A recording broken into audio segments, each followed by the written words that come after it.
In this concerning trend, the recent arrests of several Valley educators over allegations of sexual misconduct involving students, and ABC 15 continues to dive into the process that's in place that is supposed to flag educators with a criminal history. ABC 15 education reporter Eleni Dow starting from the beginning with how educators are approved to work in schools in the first place.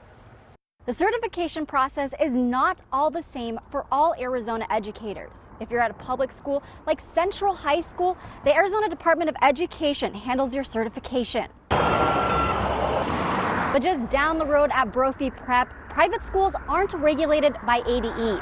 And at charter schools, certifications aren't required either. Certification. May I start with your educator ID number? Currently, there are about 67,000 active educator certificates in Arizona. Last year, they processed over 25,000 applications just within the year. Jamie Wilbur oversees certification with the Department of Education, telling me an educator can get more than 35 different kinds of certificates, ranging from regular to substitute or emergency certs. There might be a situation that arises within a district or an organization where there's something that has happened where they have to get somebody into the classroom as soon as possible.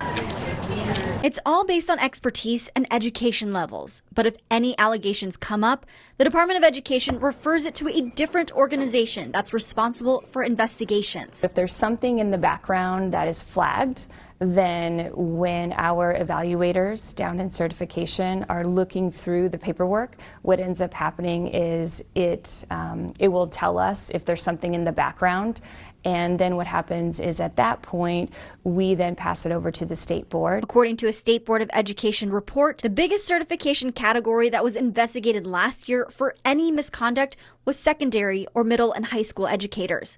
Elementary teachers tied with substitutes. Sexual misconduct made up about a third of more than 1,500 investigations last year, and the Board of Ed says sexual misconduct represented more than half of cases of educators with no certificates or have specific subject certifications. What type of teacher were you looking to become? But even with the difference in certifications, anyone who works in a school must go through a background check and have a fingerprint clearance card. We also have a lot of checks and balances to make sure that we're checking to make sure that the right people are in the classroom. Unfortunately, as you know, there are things that happen, and we can't always control the things that are happening that shouldn't be happening with our kids. As we continue to look into the recent educators arrested for sexual misconduct, all three were in good standing with their background checks, but certification, again, isn't needed for the coach or charter school teacher.